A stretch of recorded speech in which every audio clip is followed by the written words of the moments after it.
Hi guys.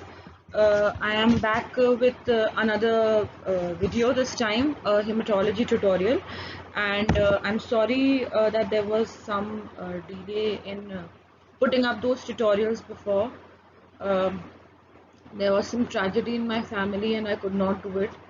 And anyways, now I am back and we are going to start with the usual routine which was there, the way I used to put up my videos. So this one, since I have just gotten back and have, from today only restarted doing these videos. So this one is a short video on hematopath, because the last time I'd already, in fact, last to last time before that, I mean, couple of weeks back, I had prepared a video. I was planning to upload it, but then something happened and I couldn't. And then last week, what I uploaded was the same video which I had planned to, upload and share with you guys on various Facebook platforms before. So yeah, so there's this gap of around maybe 2 weeks or 1.5 weeks. So this time, whatever I'm starting with Himat, and the video that you're going to be listening to today is a very short 10-minute video, and this deals with the series of hemolytic anemia lectures that we are doing. So this deals with the fragmentation syndromes.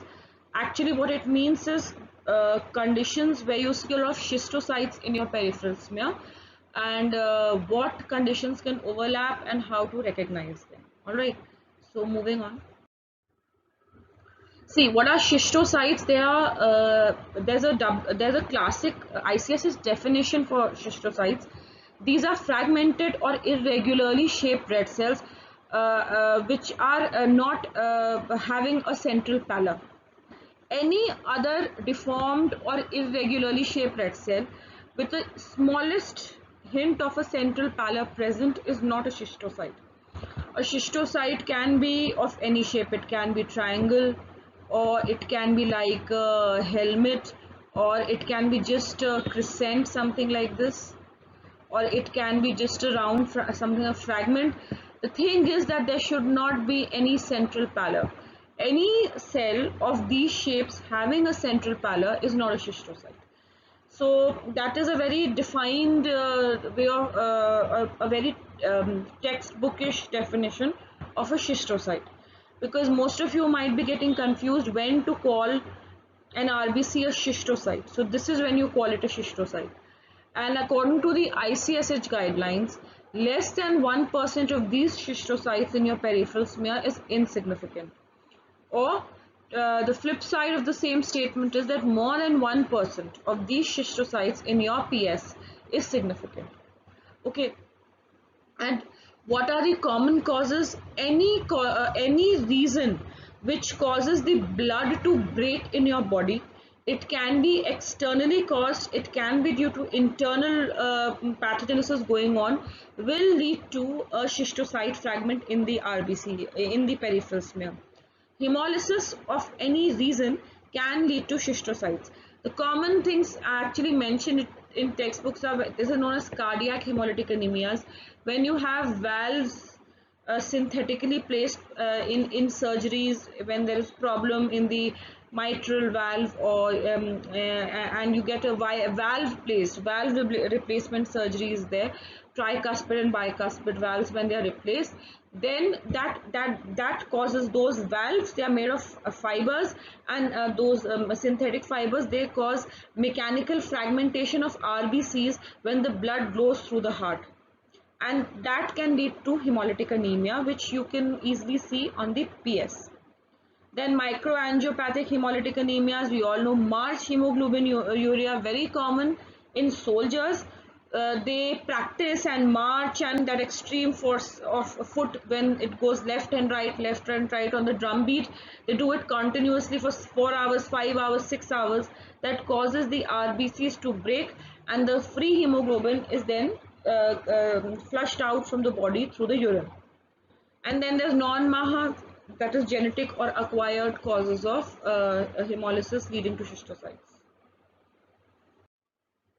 So again, coming to the more elaborate interpretation, if it is a cardiac hemolytic anemia, it can be valve prosthesis, aortic stenosis, a smaller hole, fibrosed hole. When RBC passes through this hole, then it breaks. The RBC tends to break to fit into the hole and pass through. Then mitral valve disease, the same coarctation of aorta, means in short, when the vessel or the pump, that is the heart, the lumen decreases, the RBC has to modify its shape to pass through it, and hence it gets fragmented. Then MAHA, a lot of conditions come under MAHA, that is the HUS, hemolytic uremic syndrome, TTP, thrombotic thrombocytopenic purpura, where you get purpura, hemolysis, and platelet count is reduced. Preeclampsia, you'll get a history of pregnancy. HELP, again, a history of pregnancy and jaundice. Metastasis, you'll get weight loss, maybe some other evidence of a primary. Drugs, you'll get a history. Transplant, you'll get a history. Malignant hypertension, extreme degree of hypertension, patient may have some sort of stroke, hemorrhage, headache, blurring of vision. Vasculitis, you might get erythematous papules all over the hand, feet, or Raynaud's like features of bluing of the tip of the nose and the fingers. DIC, again, you'll get a history. March hemoglobinuria, you'll know that the patient is a soldier. And then non-MAHA causes of fragmentation is thalassemia, megaloblastic anemia.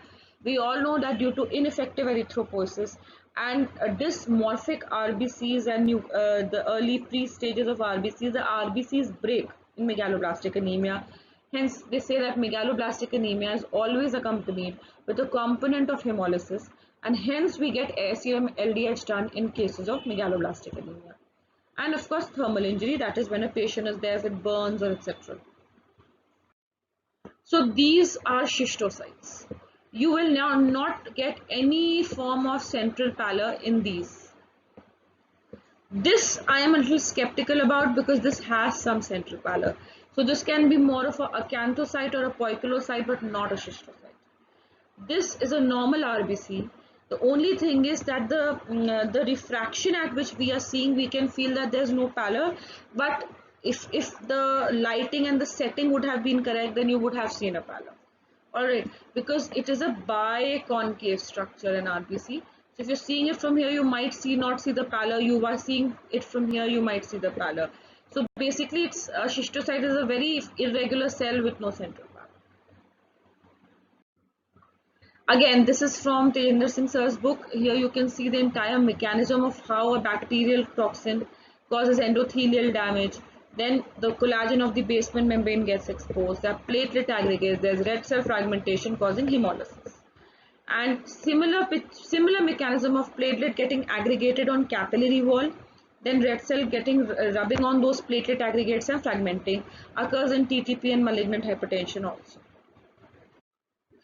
Why does renal problems occur in such cases? Because of too much hemolysis, hemoglobinuria may be there, and that might get deposited in the kidney, in the wall of the Bowman's capsule and the cell lining, and cause a problem. So basically, greater than 3 per 5,000 schistocytes is what we actually count as in a hemolytic anemia smear. And a schistocyte has 1 to 3 sharp spicules, as is evident over here. Of course, the biggest cause in toto in general is if there's a microthrombi present, which causes red cell fragmentation. HUS, TTP and HUS, they cause RBC fragmentation, thrombotic events in kidney diseases. E. coli and dysentery are quite common causes. There's a typical HUS and there's an atypical HUS common in pregnancies and drug-mediated hemolysis. TTP, you have to do this gene mutation, very important, ADAMTS3. And what are the DDs for TTP? You'll get those erythematous patches all over the body. You might get bleeding and liver might be deranged. So lupus, SLE, collagen vascular disorders, eclampsia, HELP, malignancy, the same list that I showed you. Again, another schistocyte without pallor. This is a spherocyte, not a schistocyte. This is a schistocyte. This is a very good article about ICSH recommendation to label something as MAHA or as TTP to how to count the schistocytes and what are the other things that confuse with the schistocyte, and what is the cutoff percentage. A very important thing to do in such cases is reticulocyte count. If there is red cell fragmentation and if the marrow is fine and responding, you'll get a good reticulocyte count. It might be increased also. So that is an indicator for hemolysis and fragmentation syndrome. So these are my references. I've taken the images from Google, from Dr. Tejinder Singh Sir's book, and from the publication. Thank you. And I hope this is of some use to you. And this was a very short video. In future, the next video would be a little longer than this, and then we'll continue with cyto and hematopath the way we do. Also, the next video would be on breast cytopath, benign and then malignant lesions. Okay, thank you.